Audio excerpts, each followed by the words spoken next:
In the early years of World War II, artillery ruled the battlefield, but it was also painfully slow. Before a single shell could fall on target, calculations had to be made, maps aligned, wind direction noted, and spotters had to call back corrections.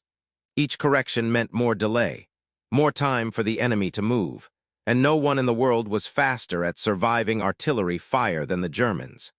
By 1942, German troops had perfected the countershell drill. Within 20 seconds of the first incoming shell, they were underground, safe in trenches, dugouts, or bunkers. They would wait out the barrage, climb back up, and resume fighting as if nothing had happened. For the Allies, it was infuriating. Thousands of shells would land, thunder shaking the ground. Yet when the smoke cleared, the Germans were still there, ready, organized, and deadly accurate. It was a deadly paradox. Artillery could level cities, but it couldn't kill time.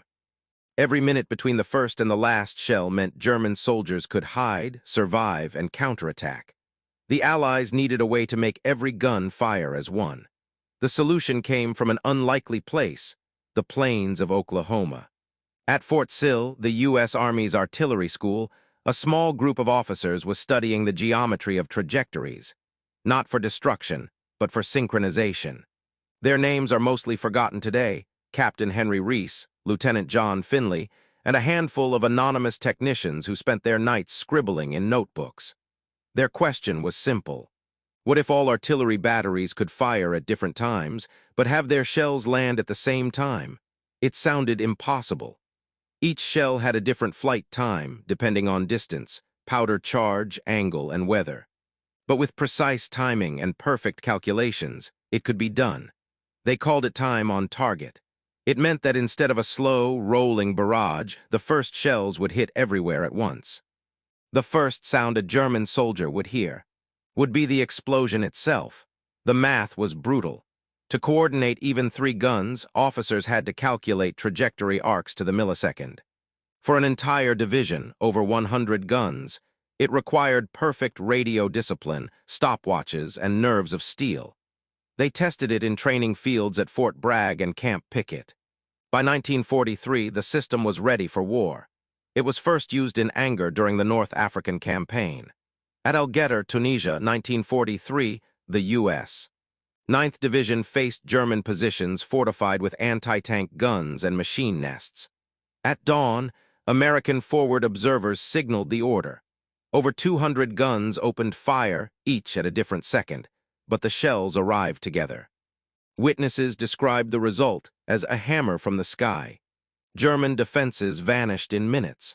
The survivors were so disoriented, they fired blindly into empty fields. The experiment had worked, but the Americans didn't brag. They kept it secret, because they knew what they had created wasn't just a tactic, it was a weapon of timing itself. In Europe, it would soon earn a darker name: the Silent Barrage. December 1944, Belgium, the Ardennes. German forces had launched their final great offensive, the Battle of the Bulge. In the forests near Bastogne, the U.S. 101st Airborne was surrounded. German tanks pressed from the north, infantry from the east. The weather grounded Allied planes. The only thing left was artillery. Behind the lines, American gunners worked in silence. They synchronized their watches. They whispered the same command: time on target.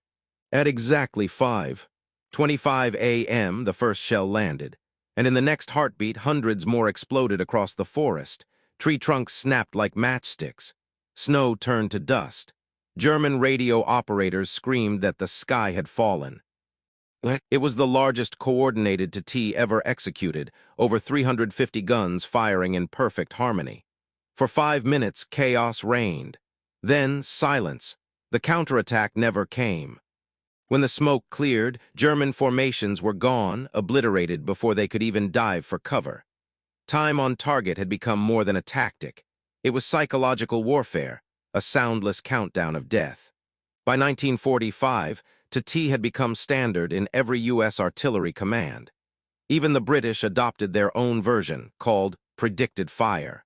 The Soviets created storm barrages. But no system matched the precision of the Americans, who could now coordinate hundreds of guns without a single visual correction. The result was devastating. At Remagen, When Allied forces crossed the Rhine, German reinforcements were shattered before reaching the bridge. At the Siegfried Line, fortified bunkers simply disappeared. In a single year, the U.S. fired over 44 million shells in Europe, more than all Axis armies combined.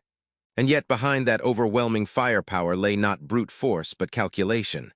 When the war ended, the principle of time on target lived on. Korea, Vietnam, Iraq. Every modern artillery strike, every GPS-guided salvo, still uses the same synchronization principle discovered by a handful of men at Fort Sill. In a war defined by machines, this was the quiet triumph of the mind, proof that sometimes victory belongs not to the soldier who fires first, but to the one who fires last perfectly. They didn't just fire shells, they fired time itself.